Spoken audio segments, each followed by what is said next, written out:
tal? Adelante. Hola, buenas tardes. ¿Qué tal? ¿Qué tal? ¿Cómo Gracias estás? por dedicarnos tu tiempo. Nada, bienvenida a la Casa de los Médicos. ¿Cómo estás? Muy bien, ¿puedo tutearte? Por supuesto. Pues nada, si quieres podemos dar un paseo por las instalaciones y así las Perfecto, conocemos. pues te sigo. Luego pedirte disculpas porque está un poco en obras, estamos haciendo una gran inversión en los espacios para formación, pero bueno, yo creo que podremos disfrutar del paseo. Un placer. Javier, en una semana en la que se celebra el Día de la Atención Primaria, que tantos titulares ha copado en los medios de comunicación en los últimos meses, ¿cómo ves tú o cómo veías tú como médico la atención primaria precisamente antes de formar parte de la Junta Directiva del Colegio de Médicos de Madrid? Bueno, yo como médico hospitalista, que trabajo en un hospital público desde hace más de 20 años, para mí la atención primaria es el pilar del sistema sanitario, es la puerta de entrada de los pacientes y es donde se resuelven la gran mayoría de los problemas médicos del día a día. Bien es cierto que hay aspectos culturales donde hoy se confunde la accesibilidad con la inmediatez, el exceso del envejecimiento poblacional que estamos viviendo y probablemente una serie de aspectos potencialmente mejorables como es la situación de los recursos humanos, el exceso de burocratización y el exceso de demanda, como comentaba anteriormente, pues esto está llevando probablemente a que sea una especialidad en estos momentos donde hay una gran sobrecarga laboral y pueda ser menos atractiva. Pero bien es cierto que para la sostenibilidad del sistema es fundamental la inversión en este tipo de especialidades generalistas como es la atención primaria. Te presentas a unas elecciones colegiales con la actual Junta Directiva, no eres vocal de primaria, pero sin embargo eres uno de los miembros más comprometidos con la mesa y que más dialogas o buscas el diálogo entre ambas partes. ¿Cómo os encontráis la atención primaria y qué retos queréis conseguir en su mejora o en su prosperidad? Bueno, ya no solamente la atención primaria, yo creo que la pandemia del COVID ha roto el sistema. La pandemia del COVID ha puesto en relieve las partes más vulnerables del sistema, como en este caso era la atención primaria, la urgencia hospitalaria o las residencias de ancianos. Yo viví una pandemia en una urgencia hospitalaria y tenía claro que el hecho de darme la oportunidad a Manuel Martínez Sellés de entrar a colaborar en su junta era para intentar volver a posicionar al médico por encima de todo, incluso de la clase política, ¿no? Y tomar decisiones técnicas en los momentos más críticos.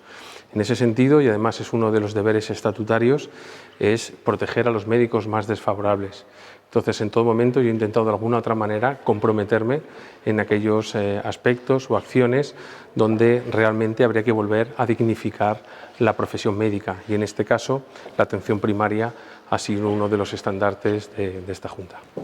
¿Qué hace que un médico de primera línea que ha luchado contra una situación sin precedentes como ha sido el COVID decida presentarse a las elecciones de un colegio de médicos?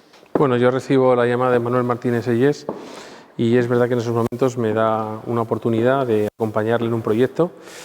Yo eché de menos durante la gestión de la pandemia decisiones profesionales, científico y técnicas y es verdad que leyendo un día los estatutos del Colegio de Médicos me di cuenta del poder estatutario que tenía el colegio con 50.000 médicos unidos, ¿no? Y probablemente las grandes decisiones profesionales deberían salir desde los colegios profesionales. Y probablemente fue ese arma para intentar cambiar las cosas lo que me hizo tomar la decisión de acompañar a Manuel durante esta legislatura. Hemos estado hablando de cómo los medios de comunicación han abordado titulares de todo tipo sobre la atención primaria, pero sin embargo cuando entráis como Junta Directiva, uno de los retos principales con los que os encontráis es la huelga de los médicos de la urgencia hospitalaria. ¿Cómo abordáis este tema? Bueno, yo, permítame, Rocío, pero aquí sí que te quiero puntualizar que el Colegio de Médicos nunca ha intervenido ni hecho una injerencia en un proceso de huelga. Es decir, el papel del Colegio de Médicos es trabajar en aquellos aspectos profesionales y ser vía de comunicación con la Administración. Ese es su principal cometido. Y en este sentido, el Colegio de Médicos lo que siempre ha hecho ha sido trabajar en estos aspectos profesionales a través de sus comités científicos para poner en valor a la profesión médica. Respetamos claramente el diferente papel que tienen los sindicatos, pero pensamos que los colegios de médicos son los únicos valedores de los aspectos profesionales de los médicos. Durante toda la entrevista tienes como eje principal lo que te mueve a presentarte a ti y a tu junta directiva a unas elecciones, conseguir retos para la mejora del sistema sanitario, dignificación del médico, pero sin embargo parece que todo cae en saco roto en el proceso de la huelga de atención primaria. Bueno, el papel del Colegio de Médicos, y además desde el primer día, siempre ha sido ser canal de comunicación con la Administración. Y en ese sentido eso está parte de nuestra función estatutaria. Y nuestro único fin ha sido llamar siempre a la cordialidad entre las partes en un momento donde había un conflicto entre un comité de huelga y en este caso la Administración, cosa que se vio desde un punto de vista marcadamente político cuando en ningún momento tuvo este objetivo ni este fin. Nosotros siempre hemos tenido el único objetivo de trabajar por los médicos de familia y los pediatras de atención primaria. Trabajáis por los intereses de los médicos y de los pediatras de atención primaria, pero sin embargo reincidís con un titular desafortunado en referencia a una desconvocatoria de huelga. Bueno, desafortunado o mal interpretado. Bien, es verdad que nosotros lo que trabajamos es un cuerpo del texto para intentar transmitir el hecho de que animábamos a las partes a intentar solventar el conflicto lo antes posible por el bien de los médicos y de los pacientes. Y de hecho, a las 48 horas que se retoman las negociaciones, el Colegio de Médicos se congratula de que ambas partes volvieran otra vez a intentar buscar la mejor solución para los médicos de familia y los pediatras de atención primaria. ¿Es este el momento en el que se genera el grupo de trabajo del Compás? Bueno, sí me gustaría puntualizar que el Compás es un subcomité del Comité del Profesionalismo. El Comité del Profesionalismo es uno de los primeros comités que esta Junta Directiva crea cuando entra a gobernar en la presente legislatura. El Compás, la verdad es que es un grupo de personas que van surgiendo pues, de diferentes vías, ¿no? Como puede ser, como he dicho, del Comité del Profesionalismo, pero también veníamos trabajando con personas que han estado pues bueno, defendiendo los derechos de los médicos a través de asociaciones de médicos, ¿no? Para nosotros lo que nos llamó mucho la atención es por qué en un momento actual surgían tantas asociaciones de médicos paralelas a los sindicatos, ¿no? Y en este sentido probablemente lo que era una alarma, ¿no? del malestar que estaban sufriendo los médicos, y en este sentido veníamos trabajando en sesiones periódicas para intentar pues, mejorar algunos aspectos profesionales y dignificar la profesión. Es verdad que cuando surgió la crisis de atención primaria, delegó la Junta Directiva en este subcomité un posicionamiento basado en aspectos profesionales y científico-técnicos, y de hecho planteó un documento con 10 puntos para intentar mejorar la atención primaria, que fueron transmitidos y que hubo un compromiso por parte de la Consejería y de la Presidenta de la Comunidad de Madrid para intentar cumplirlos y llevarlos a cabo para mejorar la situación de atención primaria. ¿Cuándo se genera entonces la comisión mixta y qué papel desempeña? Bueno, pues desde la última mesa de hospitales, de atención primaria y de médicos de formación, que además aconteció en esta misma sala, se nos dio fundamentalmente una encomienda, y era llevar a cabo pues, las medidas profesionales que había establecido el Compás y transmitirlas directamente a la Presidenta de la Comunidad de Madrid. El presidente mantuvo una reunión con la Presidenta de la Comunidad de Madrid y el consejero de Sanidad para informar sobre las medidas del Compás y buscar un mecanismo para su implantación y monitorización, y en ese momento se decidió crear la comisión mixta, que está formada por 3 miembros de la Consejería y 3 miembros de la Junta Directiva y del Compás.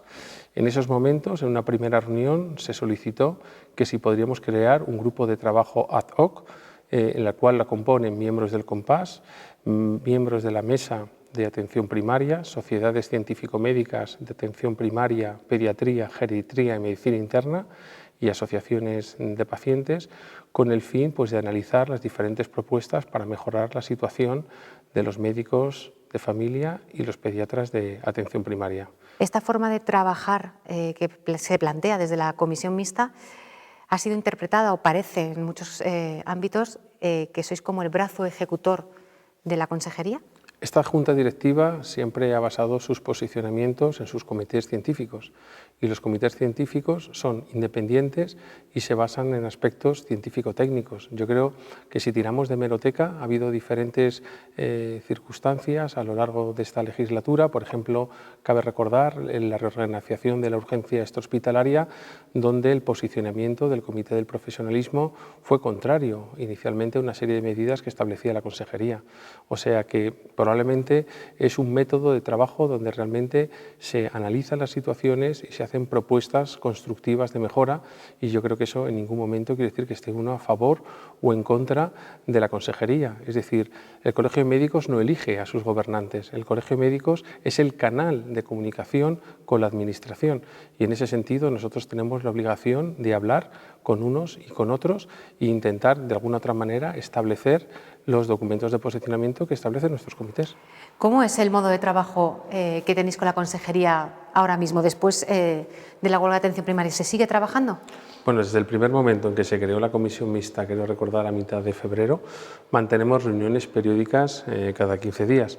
En la primera reunión lo que hicimos fue enumerar los diferentes puntos del compás y establecer una serie de prioridades. De hecho, en estos momentos estamos trabajando en aspectos relacionados como la gestión de la demanda, las incapacidades temporales o aspectos relacionados con el plan de crónicos.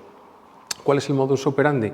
Lo que hacemos es una reunión con el grupo de trabajo, que como dije estaba integrado por médicos de la Mesa de Atención Primaria, de las sociedades científico-médicas, de las asociaciones de pacientes y miembros del COMPAS, donde pues damos una serie de propuestas para intentar trasladar a la consejería, y es en esta comisión mixta lo que hacemos es trasladamos todas las propuestas y análisis de este grupo de trabajo para intentar de una u otra manera el implantar estas medidas profesionales lo antes posible para mejorar lo que es la situación actual de la atención primaria.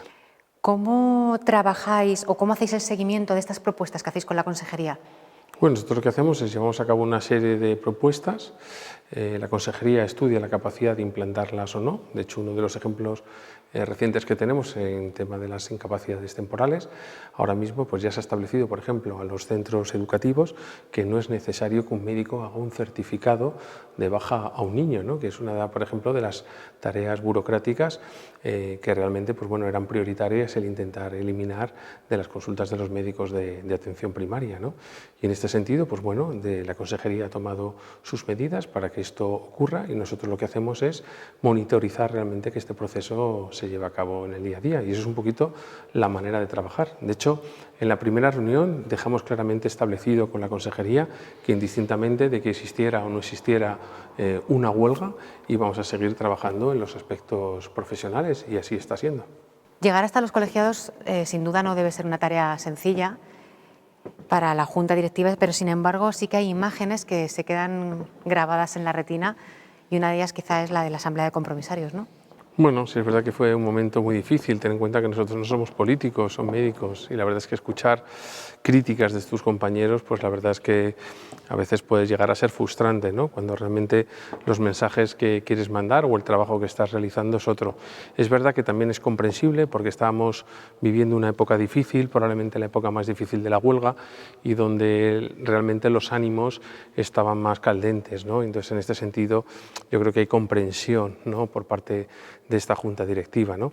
Por la otra parte, lo que te decía, pues es frustrante el sentir que unos compañeros pues realmente pueden interpretar tus acciones de esta manera. Yo espero y siempre he creído que con trabajo, con silencio y con el tiempo, al final la verdad pone las cosas en su sitio, ¿no? Y solamente espero que este tipo de circunstancias no sean utilizadas nunca para otros fines que no sea el bien de los médicos. Hablas de frustración, hablas de dignificación del médico, estás hablando de muchísimos valores, incluso del silencio, de la transparencia, pero sin embargo ahora quizás saltamos al temor. Habéis hecho pública una carta de amenaza a uno de los miembros de la Junta Directiva, y eso imagino que ahora lo estáis viviendo con temerosidad. Bueno, no es la primera vez. La verdad es que desde los primeros meses que entramos en el colegio hemos vivido este tipo de circunstancias. ¿El por qué hacerlo público? La verdad es que la segunda vez que hacemos público este tipo de amedrentamientos y amenazas, incluso hubo destrozos en unos momentos en el colegio por las diferentes situaciones que se van tomando, ¿no?, y decisiones. Y eso, pues bueno, ya no es la situación que uno vive también, sino la situación que vive de temerosidad nuestras familias, ¿no? Y en este sentido es verdad y es triste el tener que comunicar estas noticias, pero es verdad que también es un acto de responsabilidad y de transparencia y de intentar mantener lo que es la imagen de nuestro colegio. ¿Este tipo de situaciones os hace pensar o no seguir cumpliendo con vuestro programa electoral? ¿El temor hace que os frenéis un poco en seguir adelante? Bueno, yo creo que al final la coherencia da mucha paz y yo creo que el objetivo de esta Junta es reafirmarse en cumplir el programa electoral que vino y que bueno, nos queda un año y que tenemos el ánimo de finalizar esta legislatura y cumplir los objetivos que nos habíamos comprometido, y entre ellos mejorar los aspectos de dignificación de nuestros médicos y otra serie de aspectos de gestión para mejorar diferentes aspectos de este colegio. Javier, muchas gracias por tu tiempo y por enseñarme este colegio tan maravilloso, que desde luego es increíble, y sobre todo que sigáis trabajando con tanto cariño y con tanto afán por esta dignificación de los médicos. Bueno, pues gracias a ti, espero que te haya gustado la Casa de los Médicos. Gracias por tu visita, por darme la oportunidad en esta conversación de tú y yo el poder explicar mejor a los médicos cuáles son las buenas intenciones de esta Junta Directiva, y bueno, pues espero que hayas pasado un ratito agradable y nada, pues muchas gracias. Muchas gracias.